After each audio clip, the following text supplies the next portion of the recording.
Hello, welcome to... Wait, we didn't do our background noise remover. Well, I mean, we do it after we record it. Do we? Yeah. Oh. Welcome to Partially Scientific. Woo! I'm PJ. I'm Declan. And this is the Guardians of the Galaxy Volume 2 discussion podcast. We have views from opposing sides, as I was not the biggest fan of the movie. And I was a big kind of fan of the movie. There were faults with it, but we'll get there. Okay, we're going to start from the opening. Ooh. Opening was risky. Opening was risky. I personally wasn't much of a fan of the opening. It was comical and fun for the first minute, but when it started going through the entire song of Mr. Blue Sky to Groot, or Baby Groot just kind of dancing around Minion style, I was starting to get a bit bored and okay. Yeah, Baby Groot shares a bit too many character traits with Minions, such as large eyes. Oh, yes. Saying only one thing. Oh, yes. Or having a very limited vocabulary. Being kind of a moron. Being small and also being a huge marketing technique. Oh, yes. Do you own a baby dancing Groot toy? Because you're part of the problem. You are part of the problem.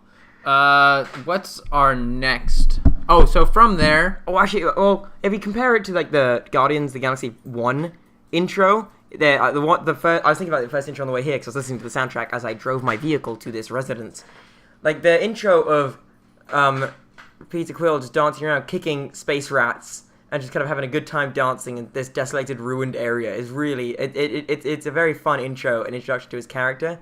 And then I just didn't really feel like this movie had that same kind of I feel like it was picking up from where they left the credits scene of Guardians 1, where you had Baby Groot in the pot dancing. Yeah. And it does kind of fit the Baby Groot character, but they kind of stretch it out a little bit too long. I did think it was funny when Rocket's I'm trying to just make some music so we can enjoy the tunes while we dance. I thought that, while we fight, I thought that was funny.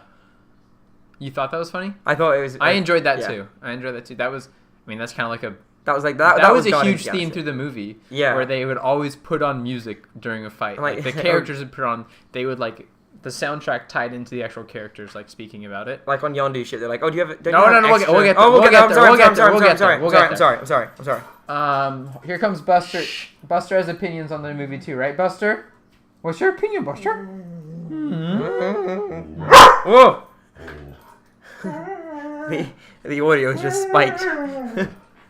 Buster, we're trying to record a podcast. Oh my gosh. Okay, you can relax, bud.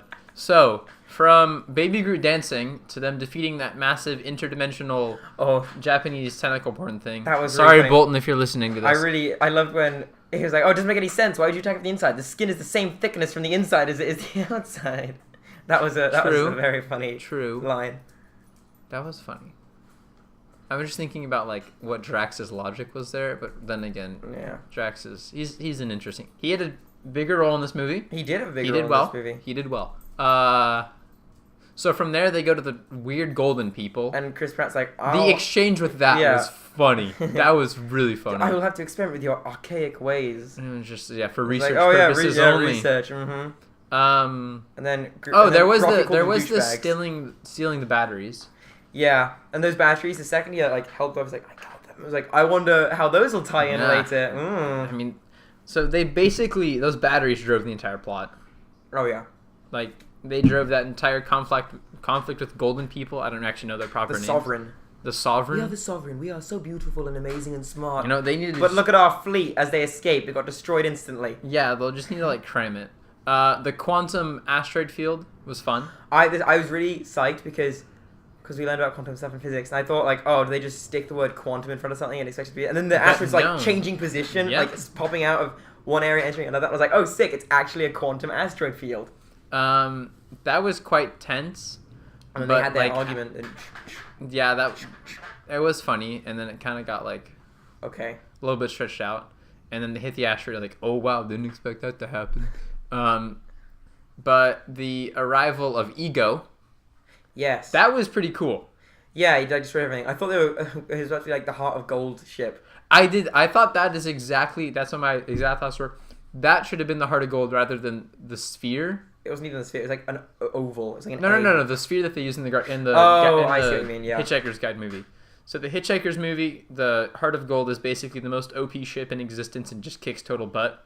kind of like Ego's ship a little, but I thought that Ego's ship design was really cool. Yeah. The inside is like an unfurnished IKEA. It was like an unfurnished IKEA mixed with like, and it felt like the inside of like a heart. Yeah, so I had With like all, the like, the, atriums and things. All those weird cord Ventricles. things. Ventricles. Ooh. And valves. And then They crashed.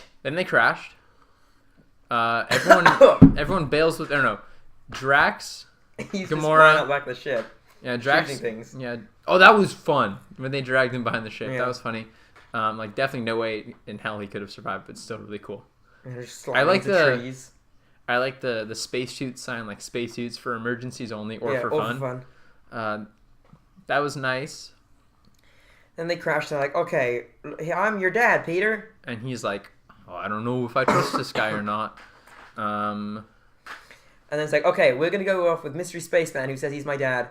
Rocket and Gamora and Baby Groot are gonna you stay at here, the ship, and Rocket's gonna use his gun that I don't know generates the exact machinery you need out of thin air. Yeah, I don't know. That was weird. That was like an ex machina moment. Yeah, it was like, where she's like, oh, why was Rocket not, using this during the freaking fight and just repairing the ship as it got destroyed? That would have been handy. That was really interesting. But I would like to add, the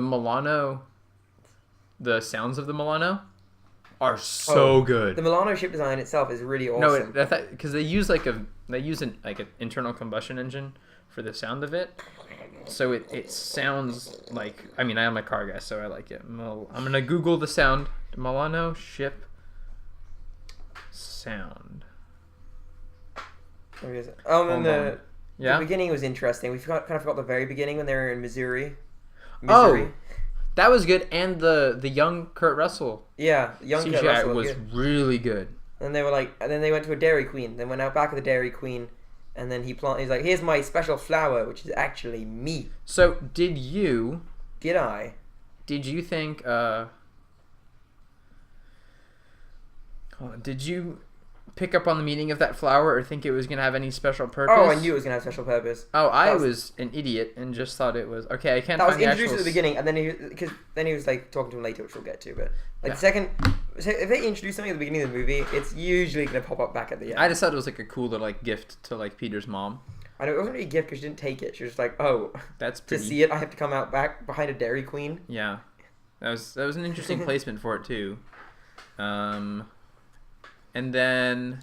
So they go off, and then Rocket's there. And this is kind of where my problems with the movie Declan, you saw it in 3D, too, right? I didn't see it in 3D, which I don't like 3D movies. I saw it in 3D, and for the first, I would say, 10 minutes, the 3D was distracting. And then it became good. It became good. Maybe I should see it in 3D. It got me, it really helped the depth of the movie. There was one or two scenes where the 3D didn't work out well, but most of the time it worked out really well. Yeah. Part of my problem with the movie itself kind of comes now because I'm thinking, okay, they got on his ship and they went there, and then I'm kind of having trouble remembering what even happened. I think I just thought of it from that point because I just feel like it wasn't incredibly memorable, the scenes that led up to the final ending. Because I know they went to... Cause I think the next part is when they go to the Reaver camp, right? On Sex Robot Planet? Oh, yeah, they cut from Peter, Gamora, Drax on Ego's ship to having the that, Reavers. Emotional... Or no, the Ravagers. Ravagers, yeah. The Ravagers dealing with that. Sylvester Stallone was there. Yeah, Sylvester Stallone. He was there. He's just there because, I think they were original parts of the Guardians of the Galaxy. I'm sorry, I'm not a comic book fan, so I don't know. Yeah, because they had that end scene where they were all together, and I was like, I don't understand. Yeah, we're not the most fine tuned on the comics. That was good. So we had that. There was much Reaver. Oh, yeah. Then we had the Ravagers. Then we had Rocket's fight scene with the Ravagers. Yeah, because the Sovereign came and were like, we need you to get them so that we can kill them because they called us douchebags and stole our batteries. Yeah. I like that. That was definitely showcasing Rocket's character. The whole carpet thing was funny, where the carpet got stuck, and they're like, just try to move the carpet a bit more. Oh, that was funny when they're introducing the Sovereign. But I think that the Rocket's fight scene taking down the Ravagers with booby traps and stuff. That was fun when they just launching him into the air. He killed a ton of people. And then Yondu got his mohawk thing shot Yondu got off. his mohawk thing shot off. So that kind of Nebula's and just lied to Baby Groot, which was mean. So then she became like sub-leader of the Ravagers Yeah. under Taserface. Oh, Taserface. The joke was funny for a bit, and then it was kind of like, okay, you've done, I feel, all you can with the Taserface joke. Mm-hmm. You get to think that like the Ravagers like are not complicated people. They're very just kind of dumb. Taserface. That was a pretty good impression. From there, they go back to Ego's planet for a bit, right? Yeah, I was getting real like Attack of the Clones, Star Wars prequels vibes from Ego's planet, because I did not like when they're flying on this white weird On the craft crescent going through thing? the bubbles, yeah, and like how everything just kind of molded around them how it needed to be. There was no interaction of the characters and their surroundings. Like when they landed at the foot of his thing, the front of the ship just kind of dissolved and built a bridge, so they just kind of walked forwards. And Granted, that doesn't make as much that sort of like not having presence. Yeah, doesn't make sense in the Star Wars universe, but I think it kind of makes sense because Ego is the planet. He is the planet. He's controlling things, but at the same time, that kind of took me out of it a bit because I was just thinking, okay, they're obviously just on a green screen set, and of course, they're on a green screen set. How else would they do it? But it just wait. Are you telling me that entire movie wasn't? It wasn't on a planet that was a person. Oh my god! On the contrary, you're saying you didn't like it. I thought that. Wow, this is like a really good showcase of how powerful Ego is. Yeah. Oh, I guess it shows its power. Then it also just shows that I just felt like they spent too much time on his planet and not much was happening with the main There was group. The little bit of teaser on Ego's planet was when Mantis was interacting with Drax and said, "There's something I need to tell you," and then Gamora freaking ruined it, and like we could have had a huge edge up on the plot. I feel like it was a big enough thing that Mantis probably would have said it anyway. But like Mantis Ex Machina. Mantis is pretty powerful. She's powerful. She just doesn't have like I don't know. I don't know the word. Fighting skills. Willpower. She couldn't just say it anyway. She's been sheltered by Ego her entire life. This is her first interaction with the outside world. What else can we get to? The first interaction with Peter using his power on the planet. Yeah, and they made the ball. And they played catch. The catch was fun because it was like, oh, he's having his catch moment he's always wanted. But at the same time, I don't know if they meant to make it look like this, but the ball they were throwing like lagged behind what the actors were actually doing. Really? Yeah, like he goes to throw it and he kind of does this and then it kind of goes, whoa. It doesn't. I think that was supposed to because it's not like fully a tangible object. I know, but energy just, or whatever. It just did. So there was some of the CG shots of the movie just didn't look finished, and I feel like they could have been improved a bit. True. Like it's hard thinking of what happened. Then there's the escape scene of Rocket and Yondu. Yes, where they're killing the crew. I enjoyed Baby Groot bringing back random things. That was funny. Yeah. Like the toe. The toe we'll was never funny. speak of this ever again. And then Yondu's mohawk was sick. It was. It looked good. He was taking out everyone. And that was the most like. That was Yondu yeah. just being completely ruthless, like ending everyone. That scene. I have mixed feelings about the scene. I loved it because he was just killing everyone. He had no mercy for any of his former crewmates. He was destroying the whole ship, and it was fun going to the music. Just all the people falling everywhere. It looked really good in 3D. Okay, I should probably see it. And the way that the light trail worked. Yeah, in the darkness when it was coming. Yeah, I loved it for that. The scene where the arrow took out all the light bulbs and then got everyone was very much like the ending of Rogue One. Spoiler alert, with lots of red light ending a lot of people. It was awesome. Then it also was like, okay, there's no danger here. There's not really any. It was just kind of like a ruthless moment. That was to expose Yondu kind of changing from a Ravager who just wanted to thieve to like somebody who actually wanted to like kind of change his image. But by first murdering everyone. An entire crew. That's quite funny because at the end he's like, they're like, oh, Yondu's a great guy. He saved everyone. It's like, oh, I guess they overlooked the fact that he just destroyed an entire Ravager ship. The thing that got me was the scale of the Ravager ship. Yes. The scale in the movie is kind of hard to get sometimes. Yeah. Because the Ravager ship 3/4 of it gets blown up. Yeah, and then they have a massive chunk that they fly out. And there was no one in that chunk. No, I think I think they killed everyone in that chunk. Okay. Or was it Quadrant 3? It was something. It was something. But I thought like the Ravager ship was like kind of big, and then they dropped off the Quadrant, and that Quadrant was kind of big, and then that Quadrant dropped out the little construction thing that ended up going into Ego with the lasers on it. And that was big. That was big. And that's one thing that I think is an issue with seeing it in 3D is they change perspective. Yeah. And the perspective can really change how big stuff looks. So that was good. Oh, and speaking of that, the dropping off the Quadrant, the jumping through the 500 gates. Oh, and yeah. how everyone got super distorted. Remember how like everyone's face was getting super kind of messed bubbling up? out. That was funny. Oh, and then Gamora's sister, what's her name? What was her name? Nebula Took the ship. Was like, I'm gonna go kill Thanos, my sister, and then I'm gonna go kill Thanos, and you're like, Sean Gunn's good luck brother. with that. Sean Gunn's brother is like, oh, I just thought you just get a nice hat, that was nice a good necklace. That was make a good the other line. girls go, oh, it's a nice hat. That fight scene. There's something I was thinking about that between Nebula and Gamora. Yes, later on in the movie, Mantis says how Ego can like find them if they're like attacking the body.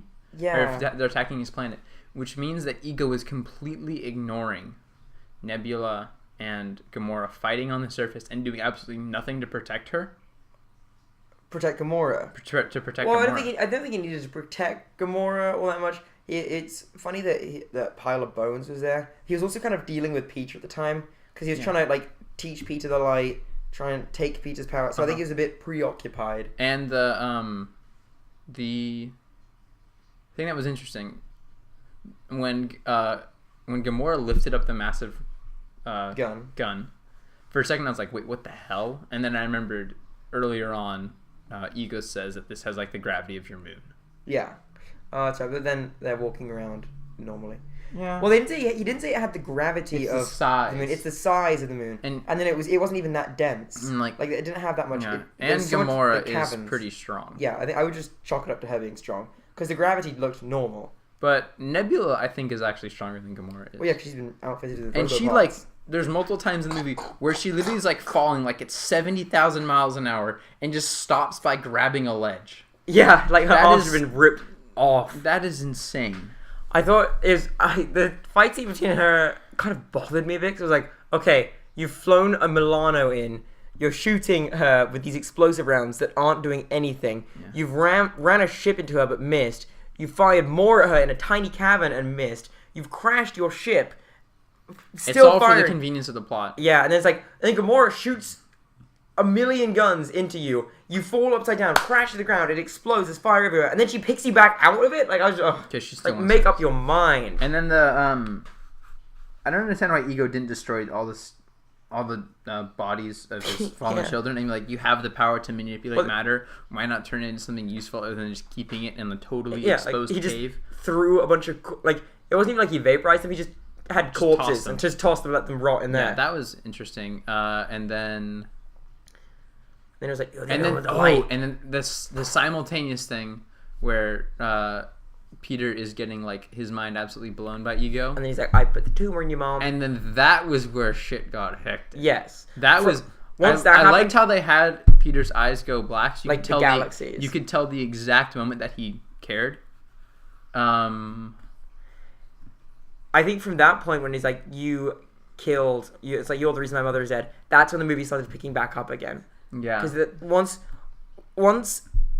like... Oh, and then Peter, like, instantaneously just shooting the hell out of Ego. Not even, no hesitation. No mercy. That was cool. Once Rocket and everyone, once they were all reunited, that's when it really started feeling like a movie again. Because it was really... I think you need the characters to be together to really have a lot more fun. And then there's like 2 or 3 times where Peter gets used as like the battery. Yeah, twice. Yeah. One time he just like the cleanup from Ego, literally he's on every stinking planet, and now there's like a bulge of Ego like the size of like. And I loved that bit because it killed all these people, and then they're filming it, Yeah. And people are like sitting there. It killed a ton of people, and then it stopped. And then it started going again, and then it stopped again. I forget why, because he killed them or something. But then it was like, oh, the 2 people in the Ford are okay. This person with their child is okay. And it's like, oh, it's so heartwarming. It's like, oh no, wait, it killed already all of these people back there, and you're like saying, oh, the Ford is fine. I don't really understand why they included that. Okay, so. Oh, so the Peter getting used as a battery for the first time ends with Rocket crashing the mining ship into him, Ego. yes. And that kills him. And then it turns into a ghost thing. And then they start drilling down. That was fun when they're just doing the lasers and like. I like the laser balls on there. Yeah, that was rolling cool. around. And then Nebula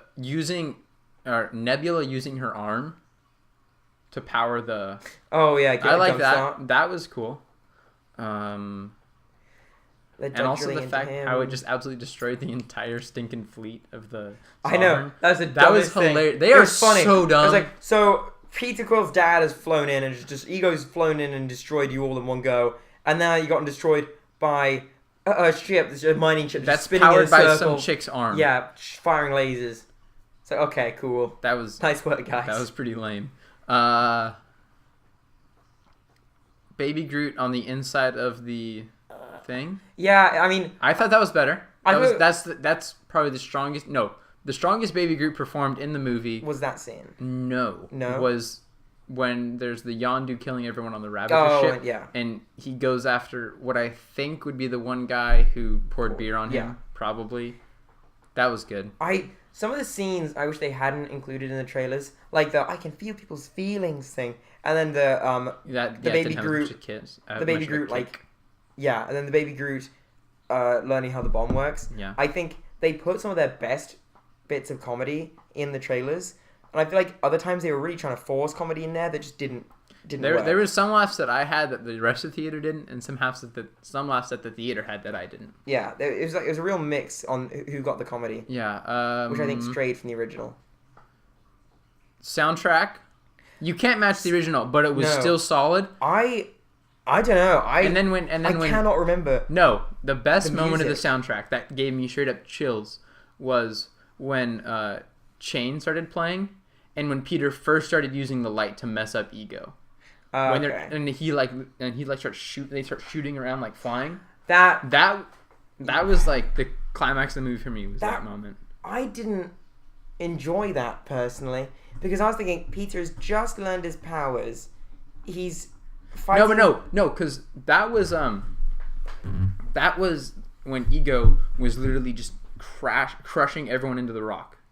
Yeah. Remember how he's absorbing everyone into the planet? And he starts and then as like Yondu's getting like destroyed, he like he says like, I don't fly the air with my head, I fly it with like what's like sounds like heart. And then Peter the memories were good. Yes. The Yondu teaching Peter how to shoot. You remember that? That's my house creaking. Yeah, I think yes, I did remember that. Yeah. There was him and his mom listening to music. There was him flying on the jetpacks with Rocket. Yeah, and then Dancing with Gamora. What about from the first movie? Anything with Groot or Drax? Not that I Laughing with Drax. Oh yeah. Oh, cause just in that movie previously. Yeah. So that was good. And I liked how they kind of like phased out the background noise and just played the soundtrack at that point. Yeah. That was my favorite part of the movie. I was like freaking out there because of the fact that like Peter's using like his dad's own powers against him. The thing with the music though is usually whenever they were playing the music previously, it was because he was listening to it on his Walkman or it was playing in the ship. And he crushed the Walkman. But it was gone and then the music kept playing. It was kind of like, I feel like we should have something that's playing this music. Yeah, but I think that crushing the Walkman was a big. That was that was when he was first being used as the battery. Yeah, but still, that was pretty hectic. And then, so when he's fighting Ego and just going around crazy, I kind of lost interest almost because I was like, okay, the worst part about the Ego Peter fight was the Pac-Man. I saw that coming. The second he started getting covered in yellow bits, I was like, oh, he's got Pac-Man, isn't he? Oh, I didn't see the Pac. I thought it was just like, like you have like Ego like as like dirt. And then you have like Peter's like gold. No, the second he was going gold, I was like, he said Pac-Man, and I was like, that was the funny line when he says, "I'm gonna build a lot of messed up weird." stuff. Yeah, that was funny. Like, Peter's had a whack childhood. But and then the story about why Yondu kept Peter around. That was good because Yondu knew like what happened, or he understood what happened to all the other kids that he brought back. Yeah. And then it bothers me, like, when I die, you'll just be normal. No, this is where I have a point to contend. Yeah, I had points too, but let's hear yours. So, Ego mentioned how he has to return to the planet to restore his power. Yeah. Peter has never stepped... Because he is the planet. He is the planet. He's not the guy. The guy is just like a portion of the planet. A manifestation. Yeah. So, Peter was able to hold the Infinity Stone in the first movie because of that before he had been on the planet. And I said that and his powers only manifested on the planet. Because, like, as a human being, have you ever tried to use the Force or do some sort of magic? Everyone's tried it. And remember when Peter gave Gamora his space mask and was, like, freezing and died in space? Do you remember? Because when her pod exploded and he was like, oh, I'm floating in space, I'll give it to you. And then that's what happened with Yondu and him at the end. But... I think Yondu might have been out for longer. He might have been out for longer, but also... Peter still had some, like, baseline god power, even without setting foot on the planet. And Yondu was the one who picked him up when he was kind of dying in space the first time. So Yondu knew that Peter had survived in space before. Yeah, so Although it did look... There wasn't really anyone around him, so I can see why he might... I don't know. But I think that Peter's still going to have a bit of that, like, baseline power, but the god power creating thing is, like, mostly gone, but there still might be, like, a little tiny bit of it. It was strange that he was holding his own against a being who has managed to perfect this power over literally millions of years. I think because Peter was fighting about people he cared about. Yeah. That's kind of what it has to do with, because, like... The other guy was literally fighting for his life. He was just fighting for himself. No, he was fighting... He knew they had a bomb. He knew that Did he know they had a bomb? Yeah, because he was, like... freaking out with Pete, like in the last 5 seconds, he was freaking out. It's like, make it stop. He knew that that was gonna go wrong. Okay. So Ego was fighting and understood the consequences. Okay. Otherwise, he wouldn't have cared, and he would just say, "Okay, do what you want. I'll regenerate." Oh, the Stan Lee cameo. So what were those things? Those are the Watchers, and from the rudimentary comic book understanding that I kind of got from talking with friends after the movie and talking to comic book guys I know before. The Watchers created the universe. Okay. To watch it. Okay. And they are basically like, they are the most powerful people in the universe. They're like gods. They just don't care. They just watch. And Stan Lee's interaction with them, it's been like kind of long theorized, like Stan Lee is a Watcher because he created the Marvel universe. He's been like, and he talked about how he was, and then I was FedEx man. Yeah. And because he was a FedEx guy at the end of Avengers. He was a FedEx guy at the end of Avengers: Age of Ultron. He showed up and he was like, "Are you Tony Stank?" Tony Stank. He said that. I think that's starting to tie maybe his cameos together. And I think yes, and also Stan Lee. I think he filmed all of his. He got together like last May and filmed all of his cameos for like the next 8 movies or something. Oh really? Like all the next movies Stan Lee's already filmed his cameos for. Yeah, I think they're definitely gonna start tying him in with the Watchers, or like at least like as an informant for the Watchers. That was interesting. I believe I didn't notice it, but I think other people did. In their jumps, they jumped by the planet. They did, yes. That Ragnarok takes place on. And something I noticed, I didn't miss before in the pre-movie trailers. Oh really? Loki is sitting next to Jeff Goldblum. Jeff Goldblum. I didn't notice him sitting on the couch before.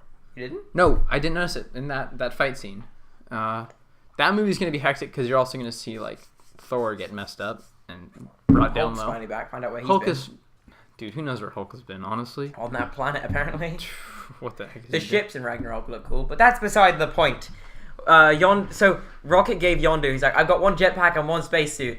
I've only got 1 of each. And you're like, oh, I wonder what that means. I did not. I thought that Yondu was just gonna bounce on out and just fly. No. And I thought Peter was gonna use like the powers to shoot himself out to the spaceship like at the last second. He may be your father, but I'm your daddy. That was the funniest line. That was some quality chuckling right there. And hold on, someone's calling me. We'll figure out who this is. Hey Clay. Hi, I'm recording a podcast right now. I'm recording a podcast right now. Darn it, Clay thinks he can just come in here and interrupt our we're like podcast. only halfway through it. Oh, you hear that, everyone? We're halfway another half an done. hour. So kick on in for another 30 minutes of discussion. Get right home with the kid you were fishing with or something. Here's what you do for cast, PJ. You split this into All right, part call 1 someone else. discussion and part Bye. 2 discussion. That's my brother. He called me needing a ride home because he doesn't want to ride his bike anywhere because he's lazy. So PJ, just split this into like part 1, part 2 discussion. No, I would just put it as one. I'm too lazy to edit it into 2. But if you edit it into 2, that's extra cast time.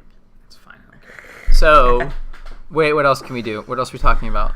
So then Yondu dies. It's like, oh, spoiler, sorry. Yondu's sacrifice was good. I didn't think so. I liked it. They spent the whole movie developing his character. He was the highlight of that movie.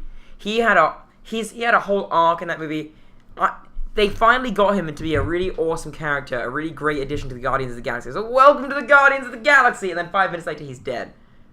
And Guardians of the Galaxy 3, he could have been awesome in it. I think there's already almost too many people.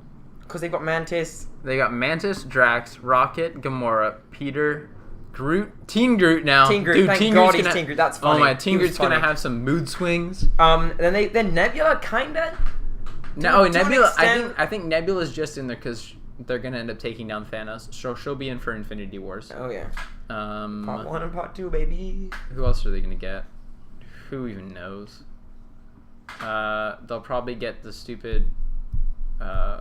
Sylvester Stallone. Oh, they've got those guys. That's don't like even know B what's Team going on Guardians of there. the Galaxy. What is the people who fought with them in the first movie? The Star people. Oh, Novacore. They're gonna Oh, Nova Nova Corps on Prime. their side. Novacore's already on their side, yeah. Yeah. Nova. So that's like 9 like basic like team members Yeah. or team like alliances. Not to mention like the 7 Avengers and All the their fact friends. and the Avengers are 2 groups now. Nick Fury, Shield. I forgot about Shield Nick. is still going in the TV series, which is really boring. I like only watched the first season. I of don't that. even know if they're gonna bring in the people from the television show, the Defenders. Oh god, not All the those shows are Defenders. terrible. I don't watch them, but they just look crap. I watched I got through like 4 episodes of Daredevil before I gave up on it. The Infinity Wars is gonna be hectic. They It will better be make it like a hectic. 4-hour movie with an intermission in it. Nope, it's gonna be two-hour movies. It's got a part 1 and part 2. Does it have a part 1? It's part 1, part 2. I thought they condensed it again. No, it's 2 movies. I'm almost positive No, it's 2 it movies. was 2. Then they condensed it. Did they split it again? I don't think they condensed it ever. I think they did. I never heard It of was them a part condensing 1 it. and part 2, like back when like they dropped the original plan. So we'll find out later. Whatever. Then Yondu had his funeral. That was nice. Yondu's He got funeral was turned- cool. He got turned into glitter, and then I liked how he turned into an arrow at the end. yeah. That was good. Buster, stop barking. There's no one to bark at. And then the funeral was nice. They've got the father and son song playing. He was his daddy. It was nice. The interesting Then it was thing kinda was end credit scenes. Let's discuss Okay, those. so we've got Teenage Groot. That was funny. Teenage Root. We've Then got. we've got the gold people creating Adam. I thought that was a lol. We're so random. XD. Let's name him Adam, and the audience will laugh. But I didn't know. You said that's an actual thing. He's Adam Warlock. Then we have Stanley's. That was just. Then we have Gunn's brother learning to fly the arrow. I thought the Yeah. arrow was broken. I thought that was just a souvenir. Oh, he Rocket. They said Rocket. I fixed thought it. Rocket just put it back together and left the internals not working. And that And was he's like just trying to that find- was it funny. shoots Drax Drax in in the the throat. I thought they were gonna reveal that Drax was just holding it at his neck and was just pranking the guy. No, I think he was in. But I guess he actually got stabbed. I have very sensitive nipples. That was a That was funny fun. line. Who else do we have? Oh, we have Stanley's other cameo. That wasn't very funny. Where he's like, you "Come guys, back." my ride, please. Come on, guys. Come What's on, the yeah, fifth? guys. What was come the on. 5th cameo? The fifth. Fifth end credits. Was there another? There's 5. Howard the Duck thing. Was that an end credit? Was there? I don't remember. If it was, I don't even know. There were 5 scenes. 5 of them. Oh, What? was one of them when he's on his Zune? No, it wasn't. No. So we have Arrow, Watchers, Adam Warlock, Groot. Teenage Groot. And there's one more. Buster, what is it? Who's the... What's the 5th end credit scene? It's one of them. There's something that's out there. So Adam Warlock, once again, I have very minimal understanding of this thing. But all my friends who read the comic books say Adam Warlock is the most overpowered character in the Marvel Universe that actually does stuff. And also has an Infinity Stone in his head. So like They've already found all the Infinity Stones, so... no, but they haven't found them all. Which ones haven't they found? The Soul Stone. Oh, is that the last one? So we have Tesseract.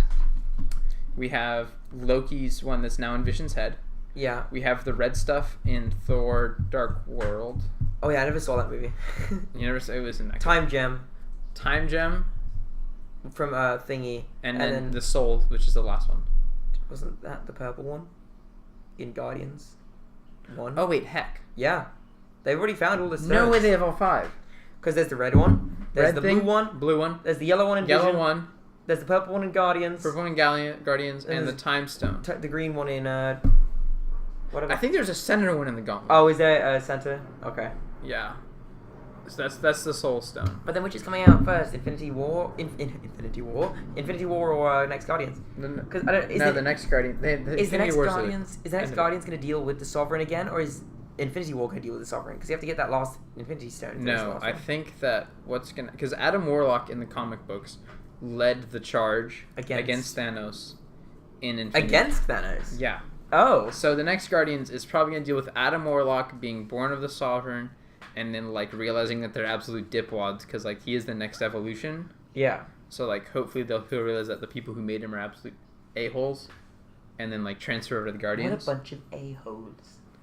That's a quote from the Guardians 1. It is. Should we go into a general discussion maybe of the movie as a whole? Yeah. So we'll almost finish this. We'll get Adam flipped over to the Guardian side in Guardians 3. There's another Avengers coming out, right? No, I think Infinity War is next year. No way. I think it is. It's 2018. Oh, wow. Oh, hello, Buster. That's... How are we going to deal with...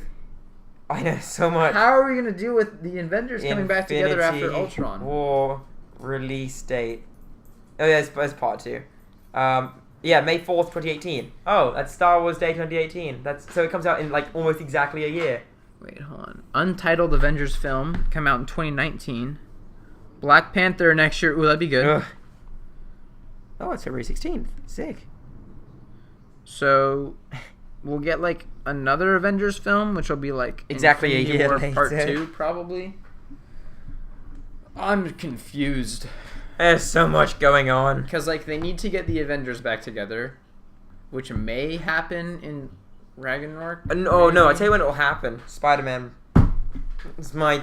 I bet it's Oh, Spider-Man. Homecoming. Homecoming's coming out. Homecoming might that bring comes them back out, together. like, August? And then Thor comes out this summer, too, right? Does it come out in the summer? They just released the trailer, I feel. I think it comes out... I don't know, we'll figure it out when it comes out. Ah, too many Marvel movies. So, general discussion of the movie.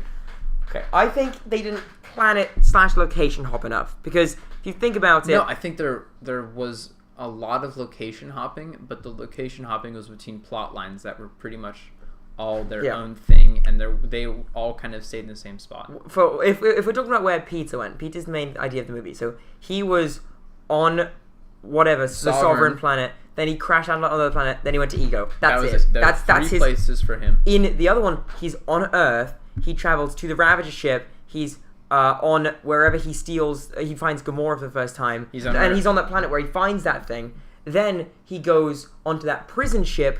From the prison ship, he escapes, and I don't even know where they go from there. Actually, I haven't seen the movie in a long time.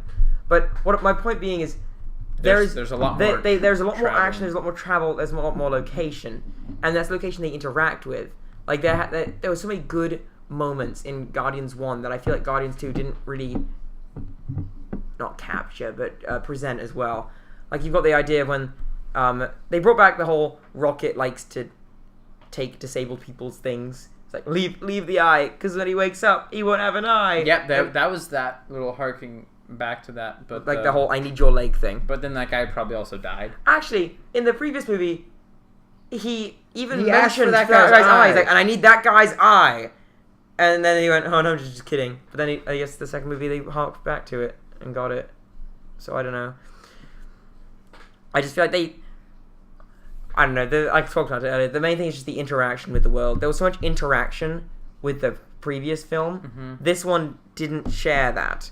It was the bad part of the prequels where they're just standing around looking at things, and it's just exposition. So and actually they were commended a lot. Like the people making Guardians were commended a lot on not spoiling much with the trailers, not spoiling the main plot line. But that's because there wasn't really a main plot line in my idea. Because the main plot was Quill's father is bad. Ego is gonna kill everyone. But that's not really revealed until 3/4 of the way through the movie. Yeah, it was kind of like them just on the run from like 20 different forces, all trying to kill them. Like, it took a while for the plot. Like, the beginning of Guardians, the original one, it's like, okay, Kree are bad. They've got this. No, they don't get the. They Infinity don't have Stone. it yet. But it's just them hunting down the Infinity Stone. yeah, but the immediate danger is presented almost immediately. Mm-hmm. It's not in this one. So strong characters in this film: Rocket, Yondu. Drax, Yondu. I mean, Quill's the main guy. He wasn't really. He He was just kind of stayed the developed a bit, same. but he was kind of. He was only developed in the fact that like now he's like no longer searching for his dad, so he can And he focus knows more his- on his friends and- around yeah. him. That's really the only 3 characters that I thought And then really they, did well. they killed one of them. They killed Yondu, so we've only got Rocket, who now is like more attached to the team, and Drax, and Mantis. Like Mantis was just there. No, you know she's got some serious power because she was able to like hold Ego down for like 5 minutes. Yeah, but although that was compared with, I don't know how long I can hold him. It's like, oh, you managed to hold him for. And then she gets knocked out Ever. by a rock. Yes. Look out! What else This is is very there? late. Gamora does okay. Groot, Groot's gonna be better. Some sister bonding. Groot will hopefully be no. Teenage Groot will just be hilarious. Cause like, I hope he stays as Teenage Groot. That'd be really funny. no, he's got to go back to Big Groot for Infinity War. Groot. Big Groot. I always forget that Bradley Cooper voice acts Rocket. And Vin Diesel is Groot. Vin Diesel just sits in the recording studio and just says, I "I am am Groot," Groot. like 50 I am times, Groot. and then walks out. We are Groot. They didn't give him an extra word. Nope. Although I guess his vocabulary's a bit less considering he's a child. Man, that kind of wraps it up. Yeah, so overall, Good, worth a watch. worth a watch. Not better than the original, but the original's really hard to top. The original's Okay, very good. I don't know about you, but I feel like the original came out of nowhere. It was like Guardians of the Galaxy. These aren't superheroes I've heard of before. Yeah, they just kind of like the trailers looked fun. The main thing about Guardians of the Galaxy was they hooked on a feeling. They made that song popular. Mm-hmm. Everyone knows "Hooked on a Feeling" now. And with this movie, there isn't a song that everyone knows. There was no big song that they're rallying behind. Mm-hmm. They even used "Hooked on a Feeling" as part of the trailer for this movie. They did. In one of them, they in like that teaser trailer before the main trailer, they used "Hooked on a Feeling." Oh, I think they did. Yeah. I thought they were going to do with Fox on the Run what they did for "Hooked on a Feeling," but then they didn't even use it in the movie. Interesting. Yeah, the soundtrack wasn't as strong, but it's hard to match the original soundtrack. Yeah. It Overall, was good sequel. good sequel. Ready I- for the next one. yeah, Ready I- for Infinity War. Ready for Thor. Ready for Spider-Man, ready for everything. Black Panther. I tell you, it's hard because in the comics, Ego was a living planet, and it's really like, what do you? They have to mention that he is a planet. They can't stray from the comics like that, and then I guess it's just hard. It must be hard to build a plot around that kind of line. Because like, how are you gonna fight? A planet can't move that Yeah. much, really. Can't move at all. I think the set design of Ego was good. Yeah. The architecture of all the buildings that he built, the like veins going out from his center core. He's got the face itself on the planet. Yeah, That's funny. that's back to the comics. Yeah. But yeah, Guardians of the Galaxy Volume 2. He's not a Celestial anymore, but is. Probably is. What would you rate this movie, PJ? There's more than 5, less than 9. I'd say 7.5, 8. Yeah, area. I was kind of thinking more of it like a 6 range, around 6, 7. It was. I mean, I might watch it again. Maybe see it in 3D now. I've heard it's better in that. I mean, it's like a $22 movie in 3D. Yeah, I that think was- it's a lot of time. Like I saw Guardians twice, maybe 3 times. This one, I left. I was like, okay, I don't need to see it again. I mean, like, I might watch it. I'm gonna watch it again before the next movie comes out. Yeah, it might be nice to see with more friends. So I saw it with my family. Yeah, the watching with friends is funny because everyone chuckles at all the jokes and innuendos. But yeah, Guardians 2. Watch it. You don't need to watch it again. Make your own opinions. Don't just Make take your own ours. opinions. It's Also, like, congratulations for making it through 45 minutes of bantering. I know, it's been real wonderful. Got to hear some dogs speak. Got to hear some good Guardians talk. Got to hear me on the phone with my brother. It's just been one ride. One quite ride. It's been one hell of a ride. All right, see you later. Thanks for listening to Partially Scientific. Bye.